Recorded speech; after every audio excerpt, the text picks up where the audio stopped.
पूरी ट्रांसपेरेंसी बरता है, पारदर्शिता बरता है। उसके अलावे हम अपने समस्त पुलिस बल पे, समस्त सीएपीएफ के जवानों पे, उनके अधिकारियों पे को मैं इसका क्रेडिट देता हूँ कि उन्होंने बूथ पर इतने शांतिपूर्ण तरीके से में वोटिंग है, जिनको जो वोट करना था उन्होंने अब कर दिया है। अब वो वोटिंग सभी का वोटिंग मशीन में है, जिस मशीन का रिजल्ट कल पब्लिश होगा और रिजल्ट पे सभी लोगों को विश्वास रखना चाहिए। नमस्कार, आप देख रहे हैं भागलपुर न्यूज नेटवर्क। भागलपुर में 14 नवंबर को होने वाली मतगणना को लेकर जिला प्रशासन अलर्ट मोड पर है। डीएम डॉक्टर नवल किशोर चौधरी ने भारतीय नागरिक सुरक्षा संहिता की धारा 163 के तहत कड़े आदेश जारी किए गए हैं। जारी आदेश के मुताबिक 14 नवंबर यानी काउंटिंग डे पर मतगणना केंद्रों के 100 से 200 मीटर दायरे में कई तरह की पाबंदियां लागू रहेंगी। सुरक्षा प्राप्त वीआईपी व्यक्तियों को अपने अंगरक्षकों के साथ काउंटिंग सेंटर की 100 मीटर परिधि में प्रवेश नहीं मिलेगा। सिर्फ चुनावी ड्यूटी में लगे कर्मी ही इससे मुक्त रहेंगे। इसके अलावा मतगणना के दिन किसी भी तरह का जुलूस, खासकर विजय जुलूस, पूरी तरह प्रतिबंधित रहेगा। मतगणना स्थल के आसपास 200 मीटर तक निजी वाहनों की एंट्री भी रोक दी गई है। सिर्फ ड्यूटी पर लगे वाहनों को ही अनुमति होगी। आगे बढ़ते हुए प्रशासन ने साफ किया है कि भारत निर्वाचन आयोग से प्राधिकृत व्यक्तियों को छोड़कर कोई भी व्यक्ति मोबाइल फोन, कोर्डलेस फोन या अन्य इलेक्ट्रॉनिक डिवाइस लेकर 100 मीटर की सीमा में प्रवेश नहीं कर सकेगा।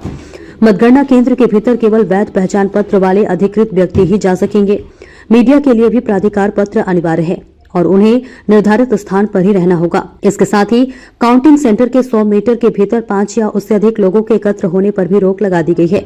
यह आदेश 13 नवंबर को जारी किया गया है और काउंटिंग पूरी होने तक लागू रहेगा। जिला प्रशासन ने साफ कहा है, शांति व्यवस्था में खलल डालने की किसी भी कोशिश पर सख्त कार्रवाई की जाएगी। भागलपुर में कहीं किसी बूथ पे रीपोलिंग नहीं हुआ, इसको आप किस नज़र से देखते हैं? मैं अपनी पूरी प्रशासनिक तैयारियों की नज़र से देखता हूं कि हमारे अधिकारियों ने, कर्मियों ने पूरी तत्परता से मेहनत किया है, पूरी ट्रांसपेरेंसी बरता है, पारदर्शिता बरता है। उसके अलावे हम अपने समस्त पुलिस बल पे, समस्त सीएपीएफ के जवानों पे, उनके अधिकारियों पे को मैं इसका क्रेडिट देता हूँ कि उन्होंने बूथ पर इतने शांतिपूर्ण तरीके से लोगों को जैसे अपने वोट लोगों को आने जाने में कहीं कोई दिक्कत नहीं हुई और शांतिपूर्ण तरीके से मतदान कराया है। समस्त सेक्टर दंडाधिकारी और सुपर जोनल दंडाधिकारी, एक्स्ट्रा सुपर जोनल दंडाधिकारी, हमारे रिजर्व के बल, हमारे समस्त अधिकारीगण, सभी लोगों ने जनता को भयमुक्त वातावरण क्रिएट करने में सहयोग किया है और उसी का ये परिणाम है कि कहीं भी कोई ऐसा विरोध नहीं हुआ और कहीं भी कोई विवाद नहीं हुआ और कोई विवाद नहीं हुआ तो हमारे यहाँ रिपोल की सूचना नहीं आई। दूसरा की सुरक्षा की लेयर भी है, सीसीटीवी खास आपने लगाया सर, कितने संख्या में सीसीटीवी और किस तरह की उसकी मॉनिटरिंग?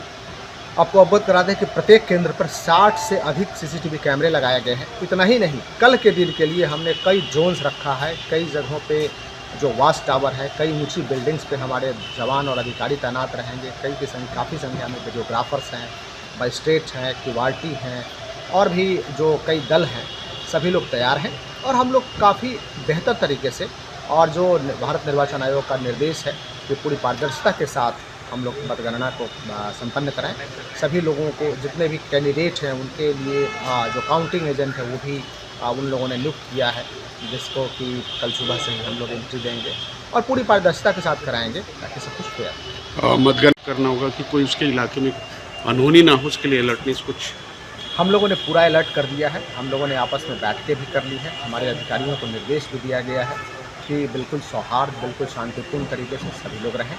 इलेक्शंस में वोटिंग है, जिनको जो वोट करना था उन्होंने अब कर दिया है। अब वो वोटिंग सभी का वोटिंग मशीन में है, जिस मशीन का रिजल्ट कल पब्लिश होगा और रिजल्ट पे सभी लोगों को विश्वास रखना चाहिए, क्योंकि सभी कैंडिडेट के पोलिंग एजेंट सभी बूथ पे प्रेजेंट थे और किसी भी पोलिंग एजेंट ने किसी भी वोटर के बारे में, पूरे जो 2686 हमारे बूथ हैं, किसी भी बूथ पर कोई ऑब्जेक्शन नहीं लगाया कि साहब ये गलत आदमी है या ये कोई बोगस वोटिंग कर रहा है, कोई फर्जी कर रहा है। तो मुझे लगता है जब किसी के पोलिंग एजेंट ने कोई आपत्ति नहीं जताई तो किसी भी मतदान केंद्र पर कोई आपत्ति नहीं है, तो जो परिणाम है, परिणाम को सभी को स्वीकार करना चाहिए और परिणाम बक्से में करना। Thank you.